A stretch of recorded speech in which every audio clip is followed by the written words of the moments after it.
When Chief Adebayo died, his family gathered to mourn, but one person in that house wasn't crying for love, she was crying for money.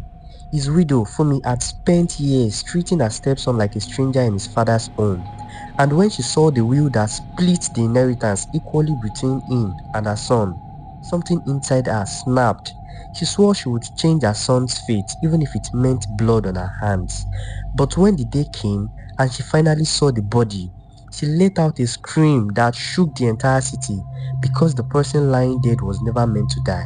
The day Chief Adebayo died, the air in the mansion felt heavier than the black cloth draped over the gates. It was sudden, a heart attack in his sleep, and before anyone could process it, the house was filled with mourners, whispers, and the smell of incense.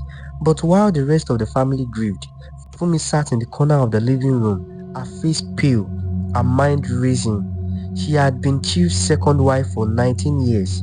She met him when his first wife had been dead barely a year, leaving behind a young boy, Tunde. By the time she married Chief, she was already pregnant with Seun because they've been having an affair before the Chief's wife died. The boys were born just months apart, practically the same age, and had grown up like reluctant twins. But to Fumi, they were nothing alike. Seun was her pride and joy, the son she bore. Tunde was the constant reminder of the woman who came before her. From the beginning, she made the lines clear. Seun deserved the best of everything, and Tunde, well, he got what was left. Chief never fully confronted her favoritism, but he always insisted on treating both boys equally. It was one of the many reasons Fumi sometimes resented him too. A week after the burial rites began, the family lawyer arrived to read the visible will, the one listing the family properties everyone knew about. His voice was calm as he announced, all properties are to be split equally between Chief Adebayo's two sons, Tunde and Seun. Fumi head snapped. Equally, she asked sharply, between both boys? The lawyer adjusted his glasses. Yes, ma'am. Chief was clear. Both sons are his blood, and both are to be treated the same. The words burned in her ears. Her son, sharing everything with that boy, that was unacceptable. Seun should have it all. In her mind, Tunde had no right to an equal share. His mother was dead, and there was no one to stand up for him. To make matters worse, the lawyer mentioned that there were additional documents to be read after the funeral, hinting at more surprises. Fumi's stomach tightened. What else had Chief planned without her knowledge? That night, while the house was quiet, Fumi sat alone in her bedroom, her thoughts churning. The image of Seun's future, reduced, divided, shared, made her chest tighten in anger. She thought of all the times that Tunde had sat quietly in a corner, eating whatever scraps she allowed, never complaining. He was respectful, studious, polite, and utterly undeserving in her eyes. Seun, on the other hand, had grown up spoiled, entitled, used to his mother fighting for him at every turn.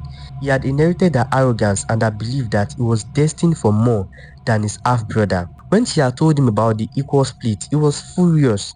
Mom, that's not fair. He snapped.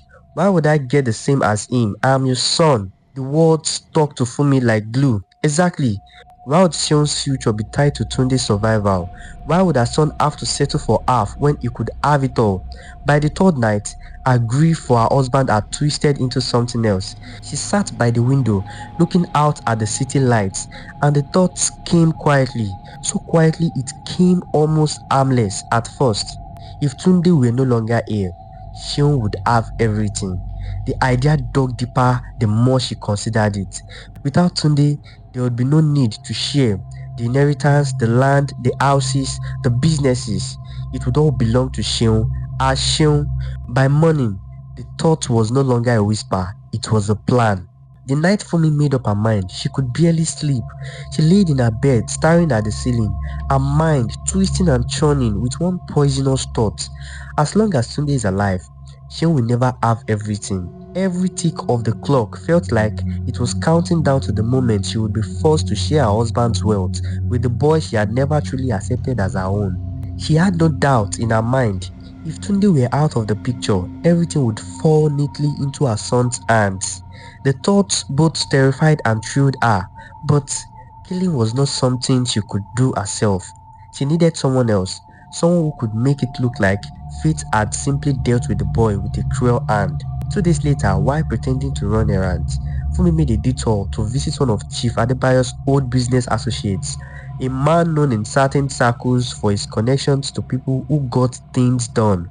Quietly, over tea, she danced around the subject, carefully testing his reaction. When she hinted that she needed someone to handle a problem permanently, he didn't flinch. He simply scribbled a name and a number on a scrap of paper and slid it across the table. The name was Scorpion. That evening, she called the number from a public phone booth several streets away from the family house. The voice on the other end was deep, calm, and cold. "We meet in person. 2 days. White Horse Bar, 9 p.m. Don't be late." Then he hung up. When the night came, Fumi dressed simply, no jewelry, no makeup, and wore a scarf that partially hid her face. The White Horse Bar sat in a dimly lit corner of the city, the kind of place decent people avoided. Inside, cigarette smoke clouded the air, and a jukebox hummed in the background. She found him immediately, a tall man in a black leather jacket, sitting alone in a booth. "You are Scorpion?" she asked in a low voice. He didn't answer. Instead, he gestured for her to sit. When she slid into the seat opposite him, he spoke quietly, like someone who weighed every word. "Who is the target?" "My stepson," she whispered. "Tunde." Scorpion's expression didn't change. "Accident or message?" "It must look like an accident, maybe a robbery gone wrong." He named his price, 5 million naira. Fumi breath caught, but she nodded without an argument. Money wasn't the problem. Raising it without drawing attention was. Scorpion leaned forward, payment in full before the job. "And I need a photo. Routine, places he goes, people he talks to." They discussed details for 15 minutes. Fumi promised to get everything he needed. The next day, she started selling her expensive jewelry, pieces Chief had given her over the years. She claimed she was liquidating assets to pay off some debts, and no one questioned it. By the end of the week, she had the 5 million ready. She handed Scorpion an envelope with Tunde's recent photo, his daily school schedule, and a note describing the route he usually took home. She even pointed out that he often stopped by a roadside food store near the university. "Leave the rest to me," Scorpion said, sliding the envelope into his jacket. From that moment, Fumi's behavior shifted. She began treating Tunde with an unfamiliar warmth, smiling at him during breakfast, asking about his studies, even packing his lunch herself. Tunde was taken aback. For years, she had been cold and dismissive, and now she was almost motherly. He hoped maybe after his father's death, things were finally changing. Seun, however, felt something was off. His mother, who usually doted on him, seemed distracted and short-tempered whenever he spoke. She brushed him off, claiming she was stressed about managing the household. In truth, Fumi was creating emotional distance, so her grief would seem more believable when the tragedy happened. But the waiting was torture. Every phone call made her heart pump. Every time the door creaked open, she expected to hear the news. At night, she replayed the plan in her head, imagining life after Tunde was gone.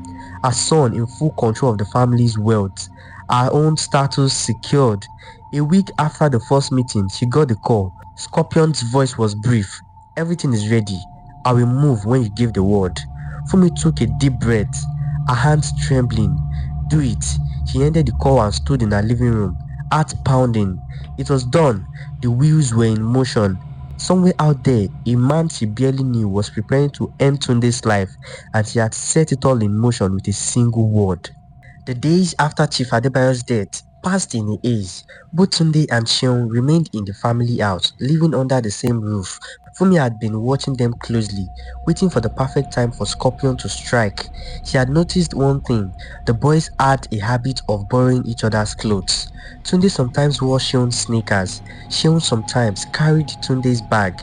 But there was one item she thought was never shared: the red jacket she had personally bought for Tunde reluctantly on his birthday.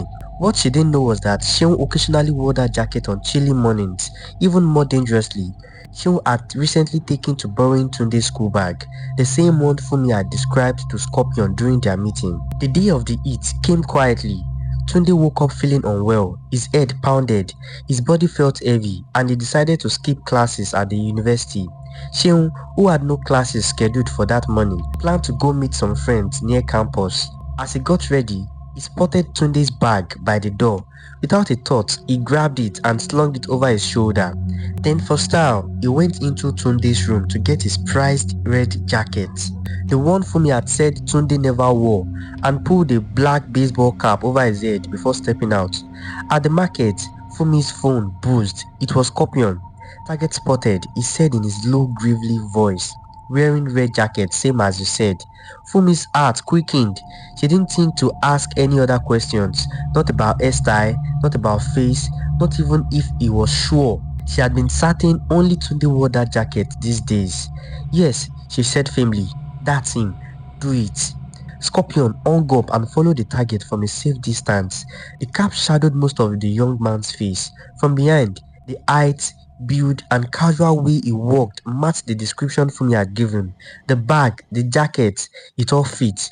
To Scorpion, there was no question. Near an isolated stretch close to the campus, Scorpion struck. It was quick, efficient, and brutal. He ran over the target with his car, crumpled him to the ground, and Scorpion disappeared into the city before anyone could react. Back at home, Fumi tried to calm her racing heartbeat.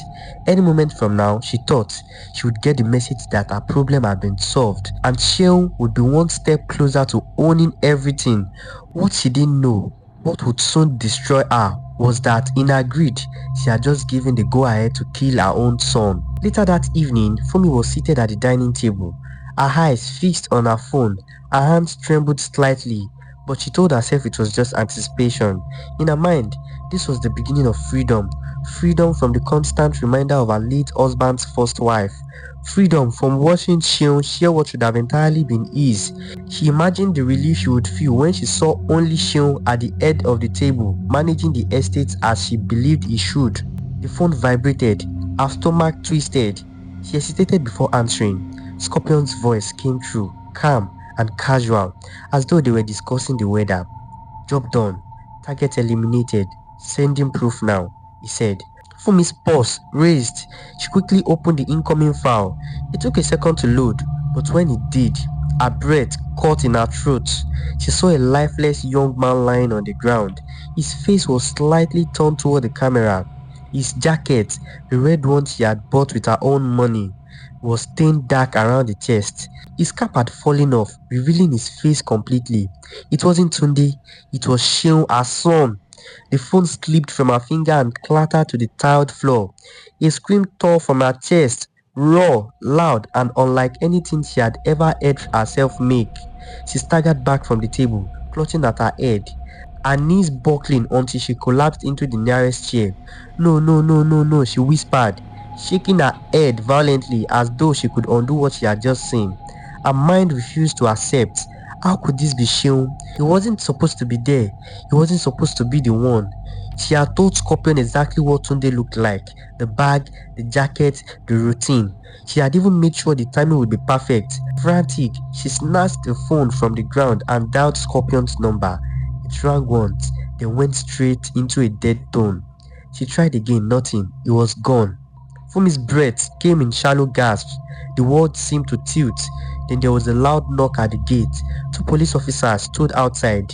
She stumbled to the door, her mind racing with excuses, but they didn't come to question or arrest her. "Madam Fumi," one of them said gently, "we are sorry to inform you, your son, Chief Adebayo, had been found dead near the university area. We need you to come with us to identify the body." It felt like her chest had caved in. She wanted to scream at them to leave, to say they had made a mistake, but her lips wouldn't move. She simply nodded, moving as though her legs were no longer hers.